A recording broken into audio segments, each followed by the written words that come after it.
The Weekly Harvest, an in-depth look at the Brandon Wheat Kings and the WHL. Washman trying to come up with it for Allison. Here's Allison right in front. He scores!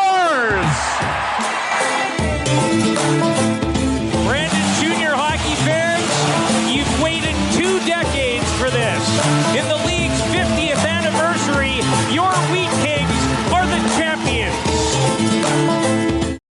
Well, welcome back to the Weekly Harvest. It has been a while, but it is amazing to be back. Weekly Harvest brought to you by Coors Light, the official beer partner of the Brandon Wheat Kings. A big thanks to Coors Light. You're hearing myself, Chris Falko, Director of Game Day Operations and Community Relations with the Brandon Wheat Kings.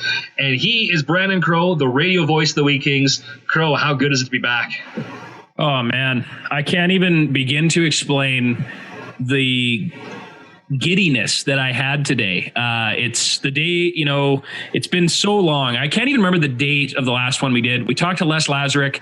I remember we were joking about, me fencing and feeding my cows and stuff. Well, one of those cows is in my freezer and the other ones have gone to the auction mart. And this got dark really quick. It's one of those things where so much has changed since then. And I mean, I joke about, life on the farm, but lots of things have changed since then, both at the rink, away from the rink, in life, with the team, with everything. It's been a long time. And so much has changed. Cows I raised are in my freezer. This is fantastic. Hey, I got to compete with Billy's beef somehow. Okay, I was talking to Crowe before we started here. I was raving about Billy's beef. That's why he brought it up. Just so you guys know, amazing sausage there for Billy's beef. It would pair very well. It would pair very well with a Coors Light. Again, a big thanks to Coors Light, the official beer partner of the Brandon Wheat Kings, for coming on board and sponsoring the podcast.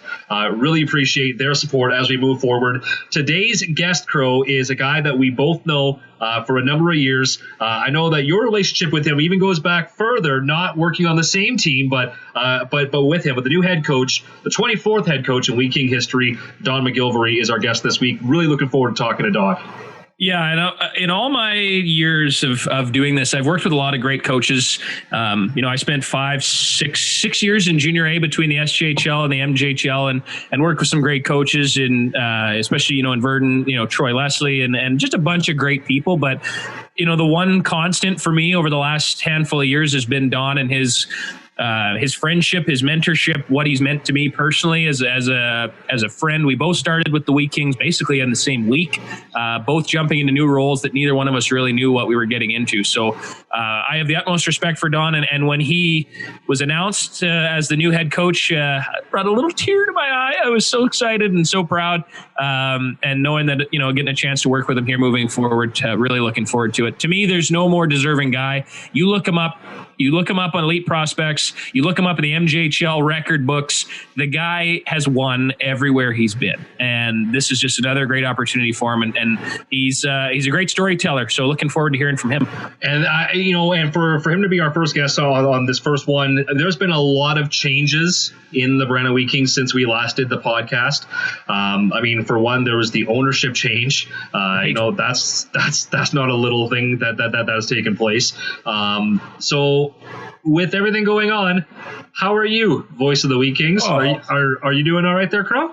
Well, I think the last time you and I talked, I was driving the beer cart, I think, for the Verdon golf course. The golf course, yeah. Yeah, and of course that all came to an end when Code Red kind of kicked in. Obviously, the golf season was actually extended because of the beautiful weather we've had. Yeah. But that wrapped up, and so now, until I was able to kind of work out a new agreement with the radio station moving forward, I've been out working in the oil field and working outside and just trying to keep myself busy.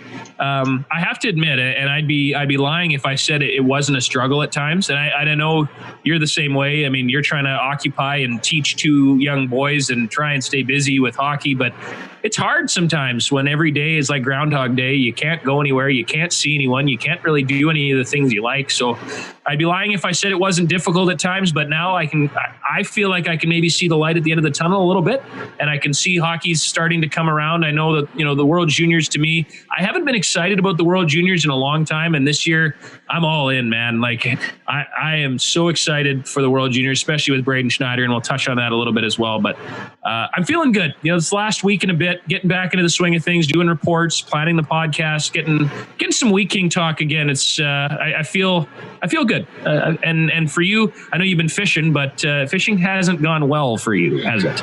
Not quite so far, but the year is young is what I'm hoping. I don't know. I've been but the weather's been so beautiful that honestly, like, it has not felt like a chore at all, even when it's been really slow. So it's been fine. It's been nice hearing your reports come up on Q Country. So for people who want to find the podcast, of course, it's qcountryfm.ca, wherever you get your podcast, but also on qcountryfm.ca, you can get the Westman News Update podcast. I know when I got my 2020 Spotify Wrapped and it gave me my top podcasts, I think we were number 2, Weekly Harvest, and that one was number 3. I'm not going to say number 1 because it's a bit nerdy, but but it's always kind of fun to see that. But you can check all that out at qcountryfm.ca.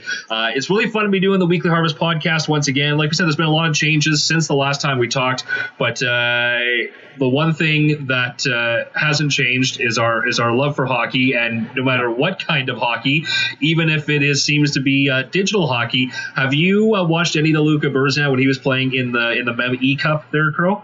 At first I thought when I first saw it, okay, let's go back actually to when the season was first canceled and you decided to put together the simulation / Twitch stream. At first thought, I was like, oh boy, is this going to be a thing? Because I haven't gamed in years, and I don't have an Xbox, I don't have a PlayStation, I haven't gamed in years. And then I got into it, and you and I did a little thing during that and whatever. But then the league came out with this great Memorial Cup tournament featuring players from all 3 leagues. They've got the ODR guys, the 2 funny comedians that are always just joshing around and doing goofy stuff. Those guys have jumped in with their commentary. I know some Western League guys. Dan O'Connor, the Vancouver Giants, has done some play-by-play. I've paid attention a little bit, and the Luka Burzan, he probably could have been a little better. I'll be honest with you. His output was a little disappointing. But seeing the Western Hockey League, there's been some good players. That Justin Hall with Lethbridge is really doing a great job. And it's been fun to watch. And realistically, hockey fans are starved right now. So I know a lot of non-gamers are like, oh boy, the league is really pulling at straws here, trying to keep people engaged. But they're trying to keep the young people engaged, and I think they're doing a good job of it. So now moving forward, a team, a tournament, what's that all about? Tell us a little bit about that. Yeah, so that's a little bit different. But so the Wheat Kings, like, we're running the BWK My IT Source NHL 21 tournament, and this one is actually starting now in early January. People can register up to December 28th. So if you get NHL 21 for Christmas, the kids can still play. There's a youth division and adult division. But our Wheat King players, they're actually playing the fans as we speak. Like, pretty much every night now, we're arranging different players to be playing different fans who are in the tournament. So we have like a roster of players now, because like the guys want to interact with the fans too, and they can't do any events in person, but they want to do something. So we're like, well, you can game against them. So they're logging in. They're playing NHL 21 against the fans, and it's been an absolute blast, especially the ones who do the streams. There's been a couple of them who are streaming, and they just... One can't believe that they're actually playing against a Wheat King. And the one guy had no idea who Luka Burzan was, and he pulled it up, and he started to go, he's like, oh man, this guy's got like 34 Genos last year. This guy's got like 40. This guy's legit. Drafted by Colorado. Anyway, he was just like blown away by it, right? And so it's been a whole lot of fun for the guys to figure out like who they're playing and kind of what's going on. But yeah, people can check that out on wheatkings.com/esports if they want to go and check that out. We've been doing that a lot in the office, of course, selling the cardboard cutouts for whenever the season gets underway. We don't know what the attendance is going to look like yet. A lot of that comes down to what the government's going to allow. But what we are getting ready for is the game day presentation, because even if there's limited fans, where there's always going to be the stream for people to watch it and to stay tuned. So we're going to do our best to do that, have you on the call. So things are starting to come together, and it's exciting because now that you're back on the radio talking about it again, the podcast is back. We got World Juniors. We got our target date in January. Everything's kind of clipping along. Like you said, light at the end of the tunnel. So it's exciting right now. It is, and you talked about change. Boy, it was such a strange time where there was nothing, right? Like from March, whatever that was, 13th or 14th till June, there was just nothing. There was no news. There was no nothing. Nobody knew anything. And all of a sudden, the rumors started swirling. Brandon Wheat Kings have been sold. Somebody's bought the Brandon Wheat Kings. And you hear this, and I wasn't really involved. I wasn't at the radio station. I wasn't really around the team. I was off doing my own thing, and I started hearing it out in the middle of nowhere, and I was texting you guys going, what's going on? And then the whole transition happens. Jared Jacobson buys the team. The McCrimmon family says goodbye after building an amazing franchise over all these years, and all of a sudden that news happens, and then the World Junior news comes along. Braden Schneider, Ridley Gregg on the list, and then Ridley Gregg, Damon Hunt both testing positive for COVID, and then all of a sudden you look at down the road and Dave Lowry's moving on, and Donnie's being promoted, and he's hiring 2 new assistant coaches, and there's new boards and there's new glass, and all of a sudden everything all happened at the same time. So obviously you and I can't talk about it all in one shot, but now that we're getting going again, we can build on this weekly, talk about what's going on. We've still got over a month until the season is set to tentatively begin. So over the next couple of weeks, we'll dive into each topic, whether it be the sale or the new boards, new glass, what that means for you with the game day, what that means for the players, fans, that sort of thing.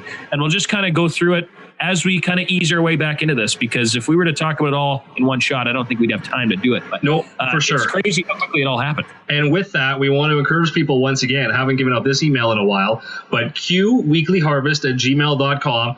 It's still set up to go to my phone. It's basically been used only a couple of times by a few people being like, why aren't you guys doing this anymore? But we're doing it once again. qweeklyharvest@gmail.com, the letter Q, right? So for Q country, qweeklyharvest@gmail.com. Send us an email if you have any questions, if you want us to talk about anything in particular, but we'd love to hear from you once again. A couple things I do want to mention. In a time where news was hard to find, you and I talked about this last week. How about Perry Bergson? I mean, we make fun of Perry. We make fun of his fashion. We make fun of his hair. We make fun with him, though. Boots. By the way, people are going to be like, behind his back, that's so mean. No. Face. No, with him, when we film the Crow's Nest and he's wearing his thrift shop clothes, we will joke with him at that moment. We're not talking behind his back here at all. But yes, go on. I know what he has done a stellar job. Him. He's amazing.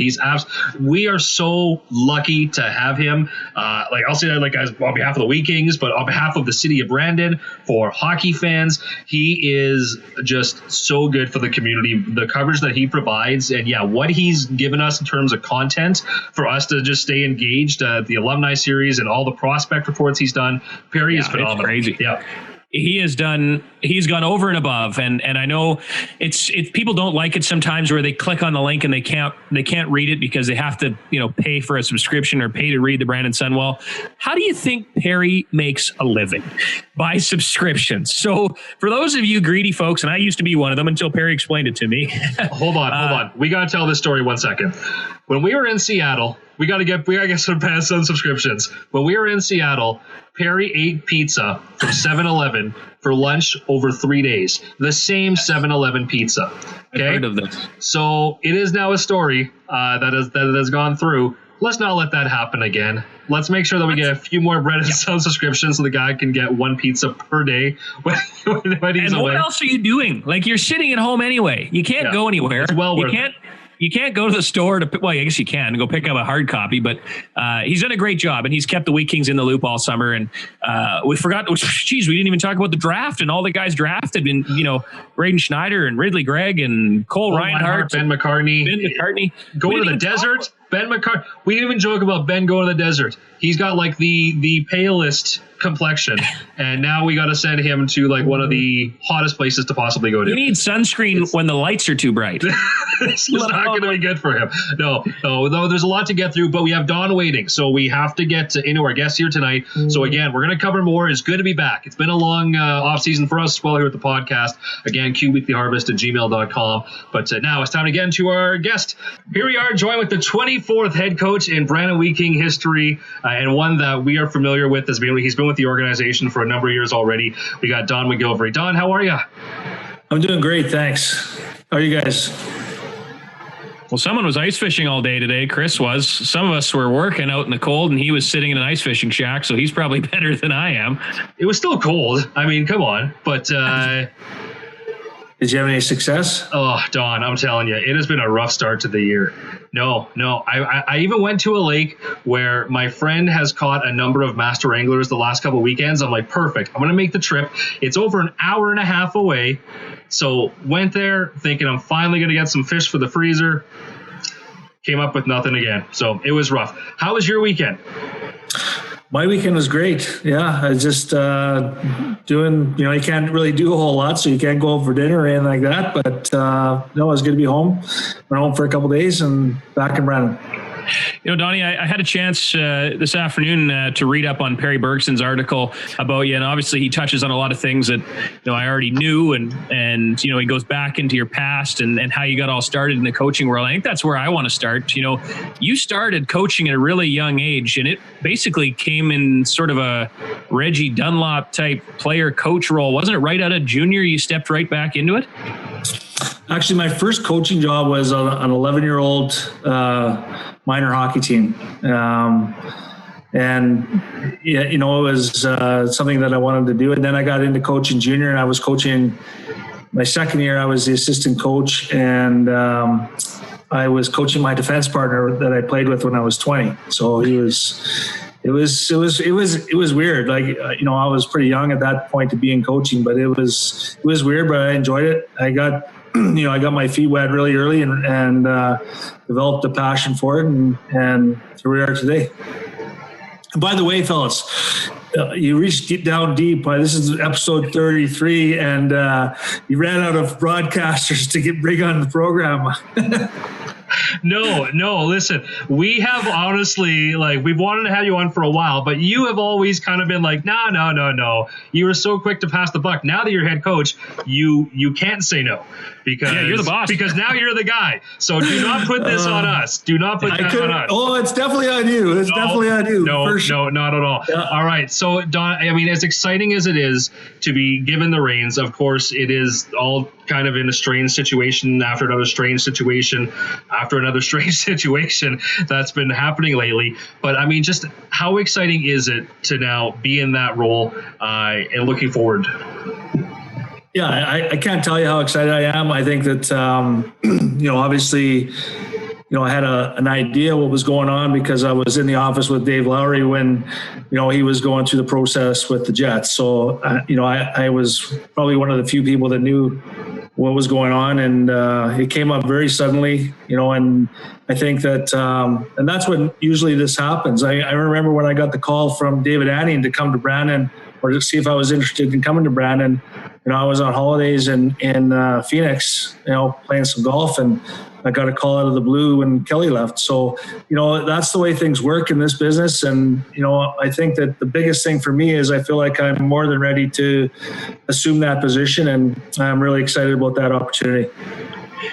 It's been a long road, and I think Chris kind of touched on it a little bit. You and I started basically the same week with the Brandon Wheat Kings. I stepped in as the radio guy, replacing a long-time radio personality in Bruce Lubke, and of course you stepped into a role with a whole new staff, replacing Kelly McCrimmon. Well, since then, there have been some situations that I don't know if any of us could have ever predicted. Of course, the first game was fogged out, canceled, middle of the game. I mean, what a strange start. And then, of course, the team goes through the whole mumps outbreak where players and staff end up getting affected. And then you go through that and into having to move your playoff games into Dauphin because of the fair. And then you come back and all of a sudden COVID shuts down the season, mix in a couple coaching changes in there. It probably isn't exactly how you drew it up when you started, but you're pretty good at letting things roll off you. But just try and summarize how weird it's been in the road from start till now. Well, it certainly hasn't been how you draw it up. I think that, I don't think anybody expected what's happened to happen. I think I can remember sitting in the office with Dave and Mark, and, we were talking about what we're going to do for practice on the Thursday before, that was the night before, the day after the NHL shut down that morning, and we were wondering how that was going to affect if we should practice, and we didn't end up practicing that day. We felt like this was going to be a couple week sabbatical, and then we'll get back to business. But it's 9 months later, and here we are today, still waiting to play. So I don't think anybody understood how serious that the pandemic was going to be, and certainly we can't control that. And there's more important things in hockey at this stage. But the biggest thing we can do is control what we can, and that's to be prepared and ready to go when the season does start. And that goes for not only myself, for the rest of the staff, and for all the players. I think that we can't control, when the health authorities are going to say when we can play. But when that happens, we'll be more than ready.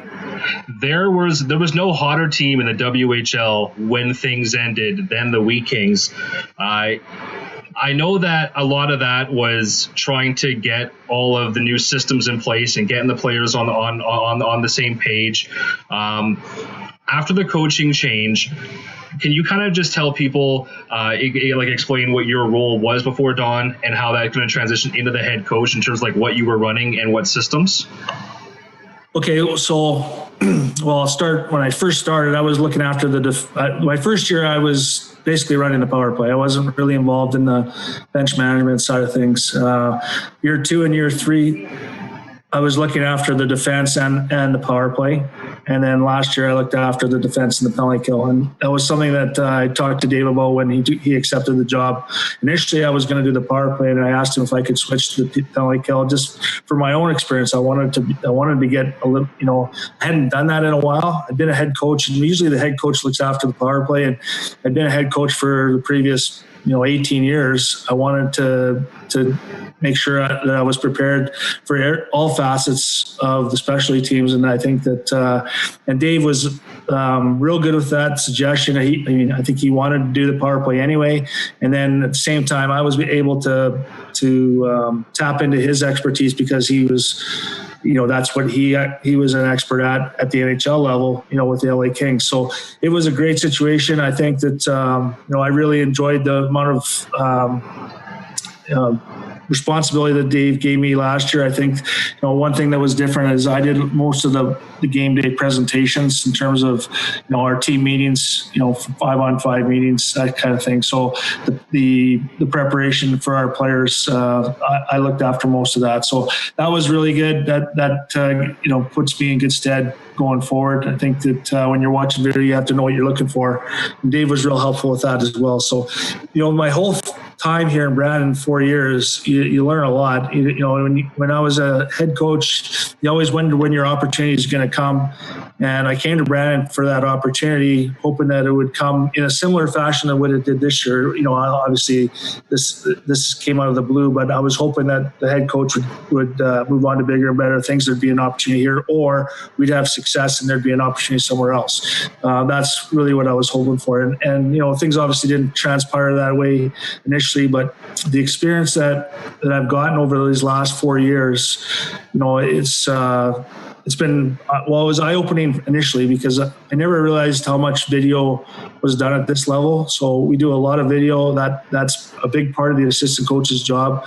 But, just the interaction with the general manager, it was Grant and it was Darren last year, with Kelly McCrimmon, being able to sit and listen to him talk about different strategies and obviously his expertise and the fact that he coached the team for many, many years. So I think, we've had good people in the organization. You learn from everybody. You learn how you want to do it. The one thing I will say is I'm not going to change who I am. Like, I'm not going to be Dave Lowry or Kelly McCrimmon or Dave Adning. I'm going to be myself. And that's how I've always operated. So, sometimes it's a difficult thing to go from an assistant coach to a head coaching role, but I think that I have enough experience that I should be able to transition, and players will notice a little bit of a difference, but not a huge difference. So if I had a 16-year-old son and I had an opportunity to send him to Brandon, what would I tell him about what kind of coach you are, or how would you approach that? Like, what type of coach are you? Are you a player's coach? Do you try and be friends with them? Do you toe the line? Like, how do you approach that? And is that something that has changed over the years? I know kids have changed, and you and I have had that conversation before. How you coach is different, but have you been the same Don MacGillivray from 1989 till now, or what are some of the changes personality-wise you've had to do in the dressing room? I would say I've changed quite a bit since I first started. I think, when I started, I was pretty emotional. I got pretty wrapped up in the game and could get carried away at times. And, I'm a little bit calmer. I think I try to build relationships with the players. I think from a recruiting perspective, the parents that are sending their kids here will understand that Brandon is a great place to play. They look after their players. The coaching staff has their best interests at heart. They can come and talk to us at any time. We can help them with problems off the ice, on the ice. They're going to get as good, the good coaching and techniques and video and not only that, but just the off ice. When you have, I have 3 kids, so I have a 20-year-old and a 22-year-old and a 25-year-old, so they're not that far removed from the players that are on our team. So that helps as well. I understand what those kids are going through away from the rink, what the challenges are. Social media is a huge challenge now for everybody concerned. So I think that will help a lot. And certainly I want to treat the players how I'd want my son to be treated if he was playing, somewhere else. I think that's always a big factor. So once the season does get back going, and we're talking about some of these young guys, how exciting is it that you've got 3 first-round picks who are fighting to make the team? You got a number of 17-year-olds who are MVPs of their league. It just must be something that you're just raring to get go, especially with those young players. Yeah, that excitement's tempered a little bit because the young guys typically don't make that much of an impact in their first year. So, we're hoping that they will make as much impact as they can, but there's always a learning curve. Those guys are coming from programs where they're the top dog. They're playing power play, penalty kill on regular shift, lots of minutes. They're going to come in here. They're not going to play, they're not going to start there anyway. We're going to give them the opportunity to grow. What's exciting is that those players should be good players in the future and should be the core group of our team going forward. So, we have a good team coming back. I like our group coming back. We have some good veteran players. We have depth in all areas. And saying that, we lose the MVP of the Eastern Conference in terms of our goaltender, Yuri Patera. We lost our captain. We lost our toughest defenseman. So, there are significant holes there, but we feel like we have good players, and everybody loses good players. It's the opportunity that presents itself that who's going to slide into those jobs. And that's what's exciting. I think there's always going to be pressure in Brandon to have a good team and be successful. I want to embrace that pressure. Nobody's going to put any more pressure on than myself. I have a lot of pride in terms of how I want to conduct myself and how I want the team to play.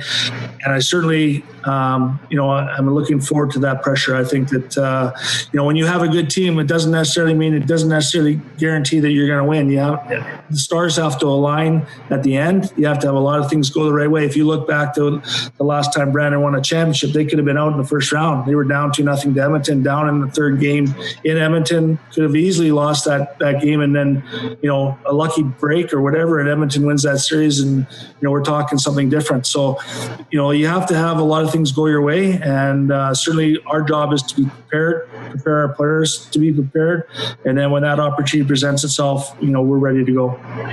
One thing that I mentioned, I was, and this isn't free advertising for Perry, but I tend to do that quite a bit, but one quote that I read in his story that he did on you right after you got the promotion, and this was something that you and I had talked about on the phone, and I wasn't sure if it was something that was ever going to come out or work out. But when you talked to Perry about how disappointed you were when you didn't get the job originally after the coaching change, where they let go of Dave Anning and then brought in Dave Lowry, you had basically thrown your hat in the ring and said, hey, I'm the guy for this job. Obviously, Kelly McCrimmon went with Dave Lowry, but for you, in a lesson sense, and maybe even a lesson that your players can take from that, that was not a great moment for you, but you bounced back, and all of a sudden it turned into a great opportunity to learn from another great coach. So just kind of talk about how you quickly kind of shook that off and got rid of the disappointment and put your best foot forward.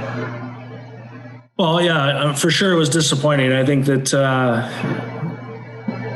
I went into how it kind of played out. I went into the weekend thinking I was going to be getting the job, and on the Monday I found out I wasn't getting the job, and that's the business. That's the Dave made himself available and wanted the job, and Kelly explained that to me, and I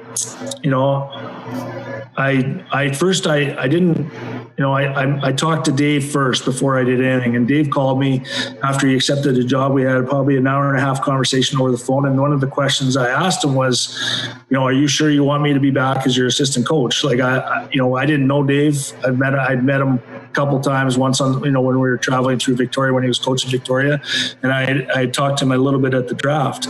So that was the first thing for me. I wanted him to be comfortable, because usually the head coach has a say in who he works with. So that was the first thing. And the second thing was, once the initial shock or the initial disappointment was over, and I knew that I was going to stay, I made it known to both Dave and to Kelly that I was all in 100%. I understood what would happen, and I was accepting my role, and that was the end of it. I knew that Dave was a good coach. I didn't think he'd be in Brandon a long time, and as it turns out, he wasn't. But I wouldn't trade last year for any year that I've coached. I probably built as good a relationship with Dave Lowry as I have with anybody else that I've coached with in the game or been within the game, and he's a trusted friend. I respect him as a colleague. I respect him as a person.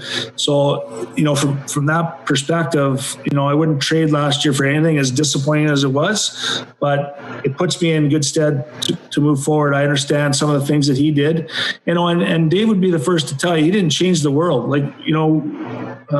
He came in and changed a few things and did things the way he wanted to do them, and and the results were the results. And I think that that he was his own person, and that was a big piece of why he's successful. So tell me, Don, what's the number one thing you're going to miss about Dave Lowry in the coach's room, and why is it the photo of Garth Brooks? Well, it won't be the photo of Garth Brooks.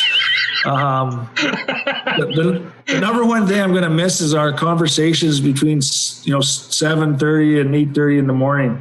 It's just the two of us, and if I wanted to get him in a bad mood, I knew how to get him riled up. I could talk about LA or something like that, so I could get him riled up pretty fast. But those were really good moments for me. I enjoyed it. We weren't talking as coach and assistant coach. We were talking more as friends, and he was telling stories. Basically, he was basically on a podcast telling a story in the morning. So it was fun. I mean, he's a good person. That's really what it comes down to. The players enjoyed playing for him. They played hard for him. I hope to have the same kind of successes he has with our players. I think that the biggest thing with Dave and I is we had the same philosophy in how the game should be played, the type of players that you need to have to play that way, and then also the consequences when you don't do things the way they're supposed to be done. I think we both agreed on how that should be handled as well. So there were some really good teaching points throughout the season and things that I learned. And I would suggest to you that I think he probably learned a few things from our conversations with me as well. Maybe he wouldn't, but I'm telling you he did. So as now we talk about your relationship with the head coach. Now you become the head coach.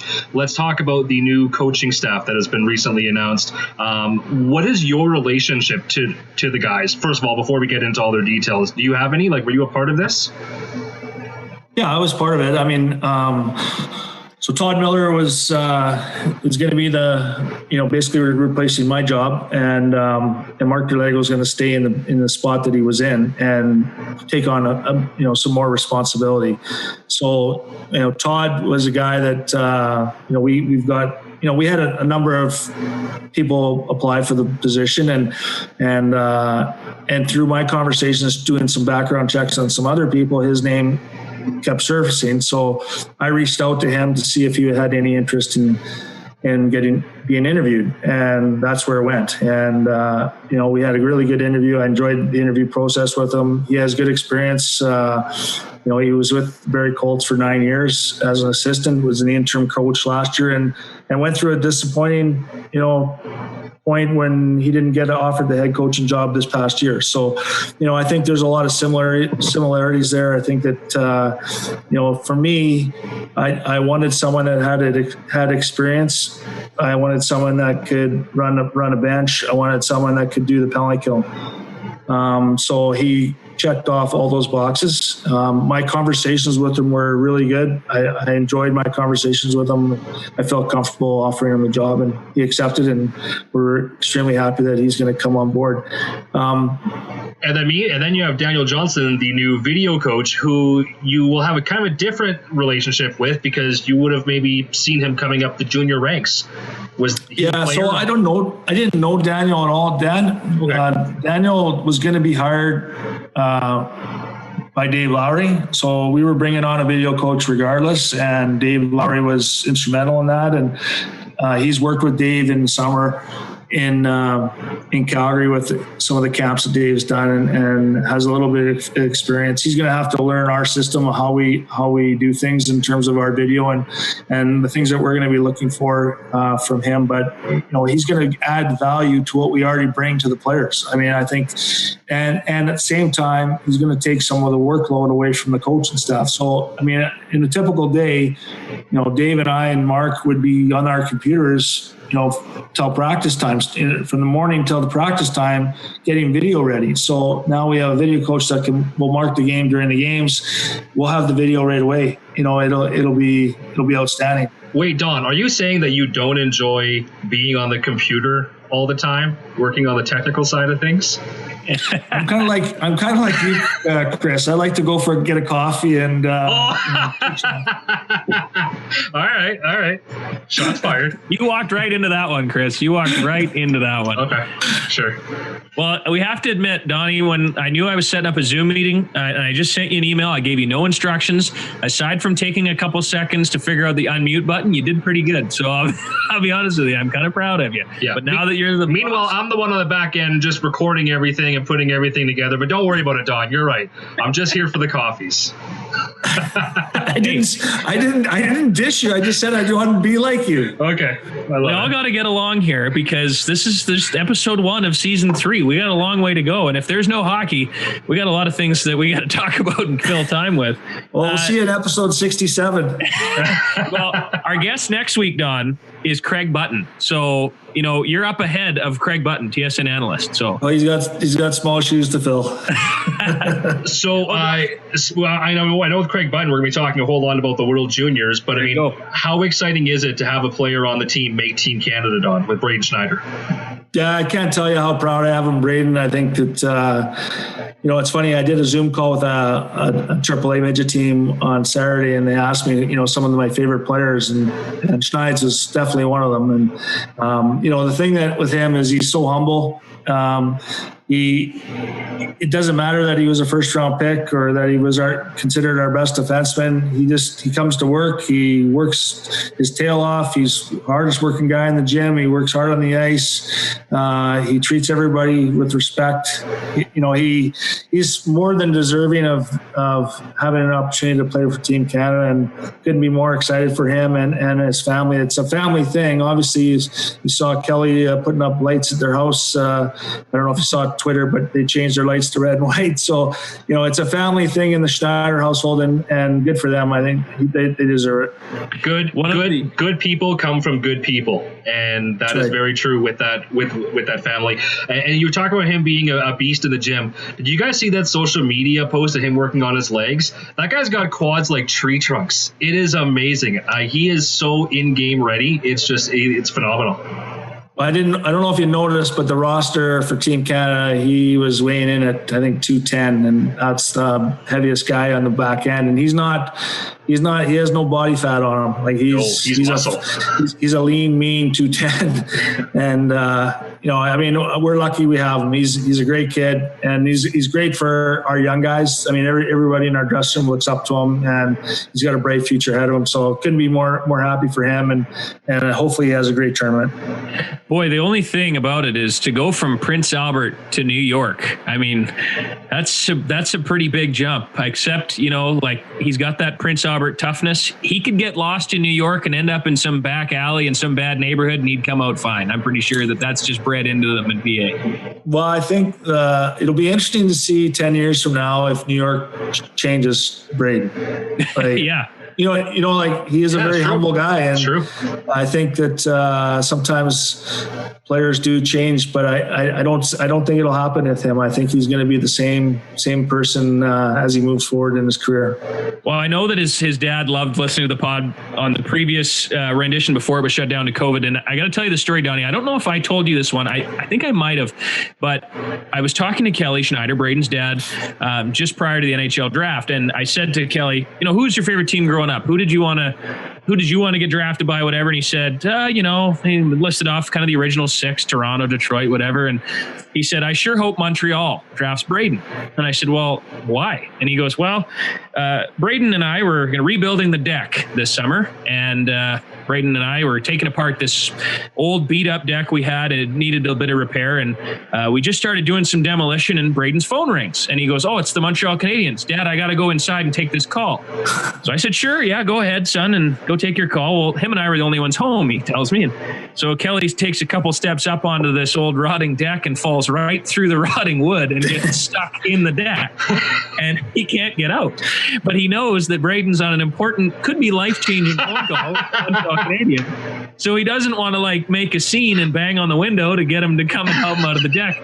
And he said, well, it'll be a quick call. Well, it was 45 minutes later, Braden came out of the house and goes, Dad, what are you doing? And he was pinned up and tied up in between these rotten old pieces of wood. Anyway, he said he had a bruise down his back and his leg, all the way from his neck to his ankle. And he said all of that, he sure hoped it was Montreal that took him. So watching the draft, I was just praying for it, but it didn't happen. But what a good guy Kelly Schneider is, just to not want to interrupt the phone call that bad. Man, I'd be screaming.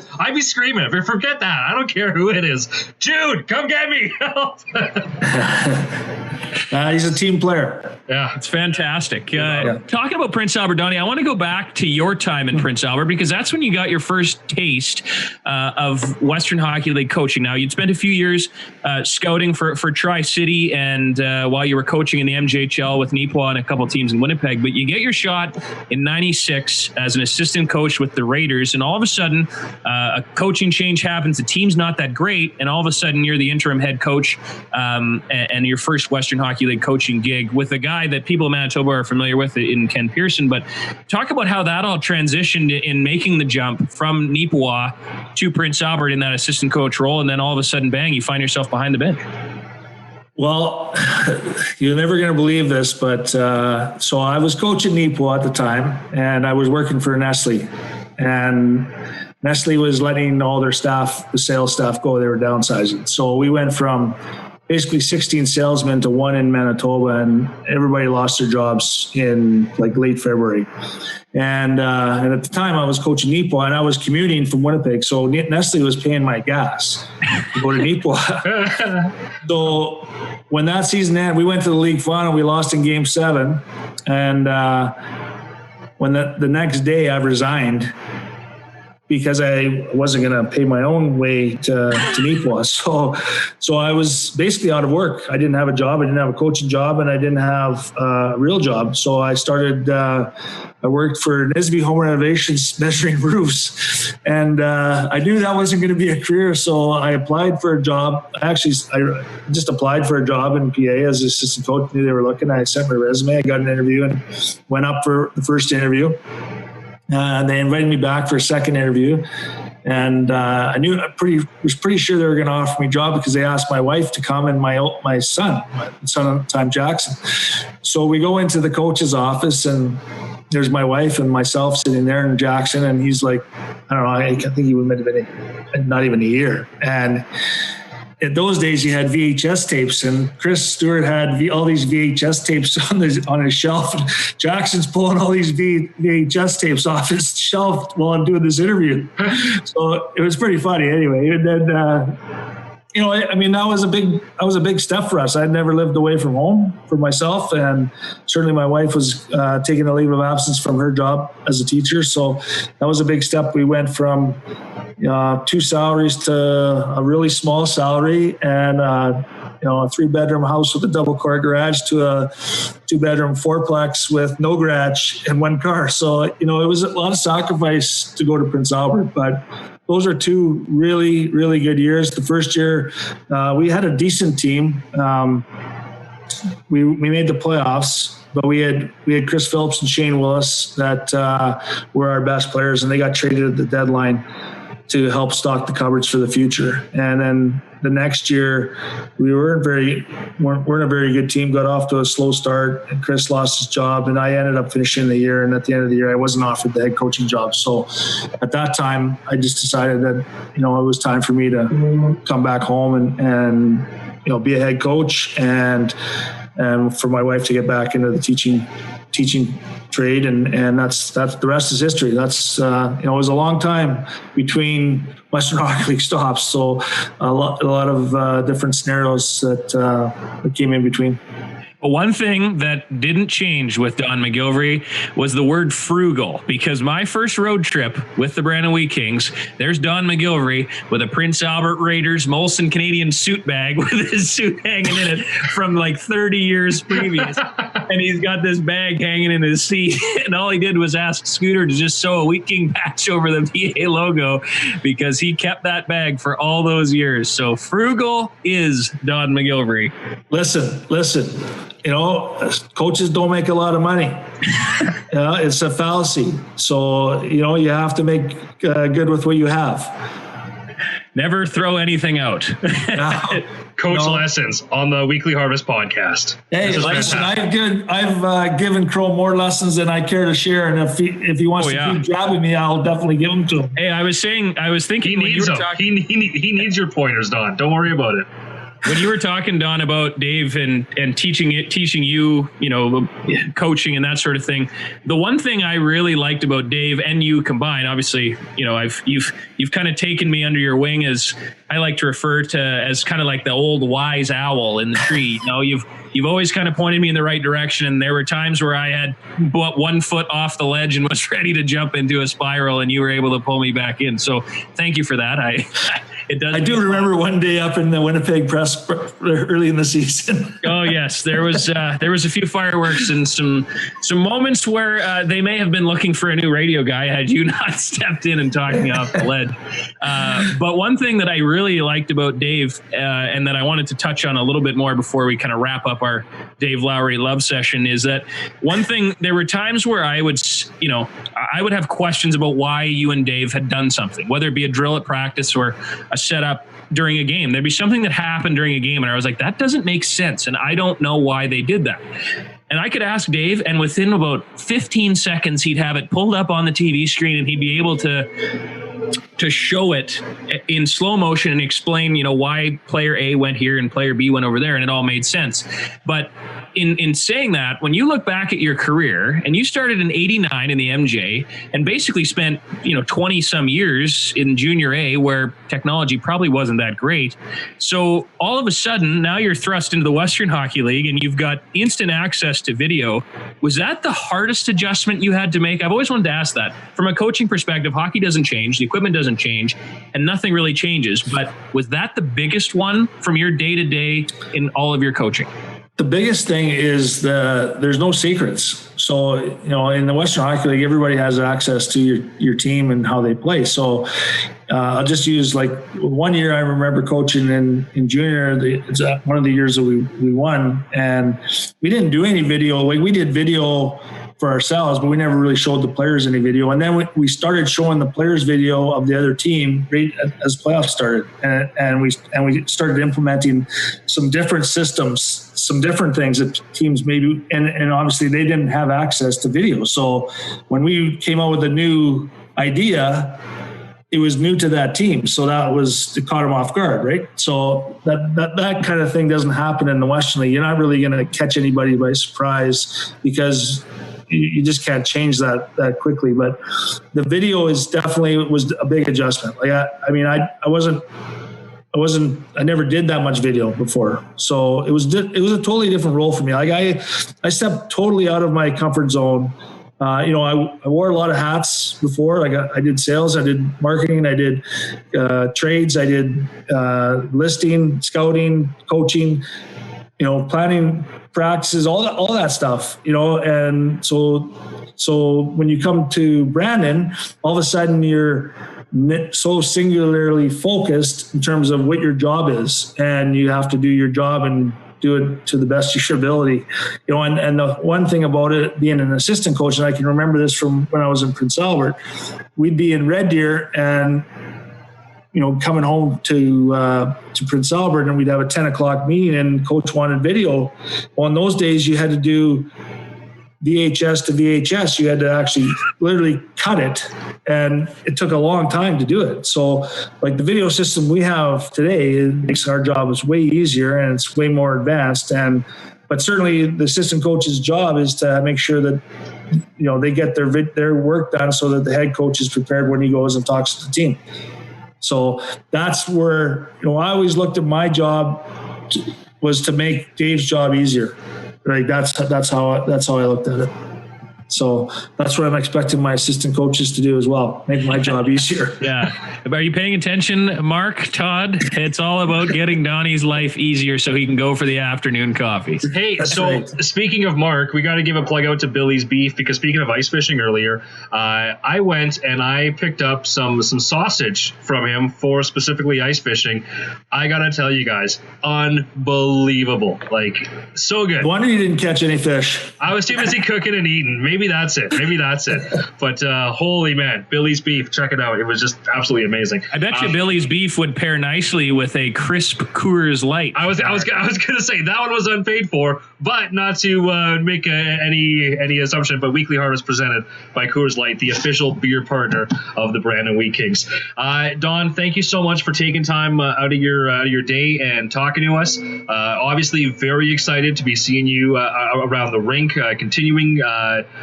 As the head coach, can't wait for the moment when we actually get to announce you at the season opener, when we're doing all the introductions, really make it official, and then get that puck drop and get underway. And I think at that point, we're all going to take a nice deep breath at the exact same time.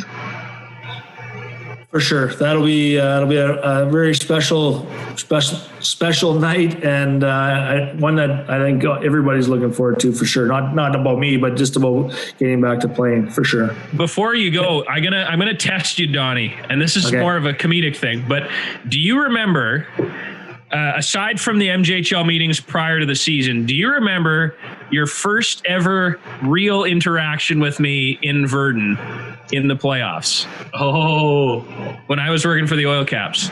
Is that when you turned on We Are the Champions?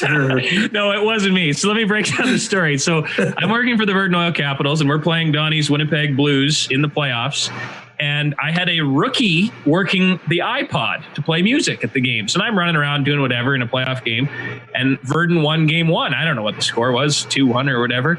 Well, the music guy played We Are the Champions after game 1 of the preliminary round. And all I remember is looking, and here's Donnie walking across the ice, and I can just see the red in his face, just like a thermometer rising. Yeah. And all I could think of was, there's no way in hell Verdun's winning this series. And game 7 rolls around, and the Winnipeg Blues left Verdun's rink with a series victory, and Donnie's never let me live that one down. Even though I didn't push play, it was still my employee, still my fault. So yeah, well, I can tell you, Verdun was one of 3 rinks that I got tossed in. Well, you know, I was going to make the joke earlier about, you know, because now you're so reserved. I don't know if we're going to get the classic Wheat King clip of you walking along those nice new benches, swinging sticks, or your former coachmate in PA, Chris Stewart. He has a famous outburst that's been on TSN of the greatest coach outbursts. Maybe this is something that we might see one day from a Don MacGillivray. Yeah, I don't think so. I think those days are past. My most famous thing is I got tossed out of a game. I threw water bottles into all 4 corners of the rink, so the linesman had to go pick them up. So please. I never dumped the bench or anything like that, but I did get tossed in Verdun. Okay, wait. I got to picture this. When you threw the water bottles into the 4 corners, was this like a grenade toss? Was this like a frisbee shuffle? Like what kind of angle? Oh, this is like a Peyton Manning or Joe Montana to Jerry Rice over the referee's head. Just a long bomb to the corner, eh? Yeah. All right. That's where we got to end this right here, is the Wheat King fans waiting one day for a possible long bomb after a bad call. Don, thank you so much for joining us here on the Weekly Harvest. Thanks, guys. Appreciate it. Take care. Have a good night. That was Don MacGillivray, the newest head coach of the Brandon Wheat Kings, longtime hockey guy, great storyteller. He will be on most of our pregame shows throughout the season. We're going to try and get him more involved. He loves storytelling, and he's going to be a friend of the media. So looking forward to having him on our broadcast as we move forward into the season. And as we touched on before the interview, we've got a ton of news to get to. We'll slowly break it down as we get closer to the season. We'll talk about each segment. Next week, though, we're going to focus on the World Juniors. We got Craig Button, TSN Director of Scouting, coming on. He's going to talk about Braden Schneider. He's going to talk about Ridley Gregg, Team Canada, World Juniors, everything going on in the Western Hockey League, the sale of the Portland Winterhawks, everything else. We got him coming on next week. But, once again, Chris, it's great to be back. And, for those of you that forgot where to find us, we're on YouTube Mondays, and then we're launched in traditional podcast form Tuesdays, whether that's Spotify, Apple, whatever the Android one is that Google Play, Google Play. Yeah, Google Play. And then it's also on the Q Country website as well if you want to download it later. So, and it's going to be on Westman TV on both Tuesday and Thursday nights on the schedule, probably right after Tuba Christmas. Possibly. Hey, it's been a long summer. Hopefully they've got some more content than Tuba Christmas. No, it's almost Christmas. I just want Tuba Christmas from last year replayed this year. That's all I want on Westman TV. All right, Crowe, have yourself a great week, bud. We'll talk to you again next week. You betcha. All right, Brian. Thanks for listening to the Weekly Harvest podcast. Again, brought to you by Coors Light, the official beer partner of the Brandon Wheat Kings. Until next week, cheers. Be sure to follow Q Country and the Wheat Kings on Twitter and Facebook for all your Brandon Wheat Kings news. Thanks for listening to the Weekly Harvest.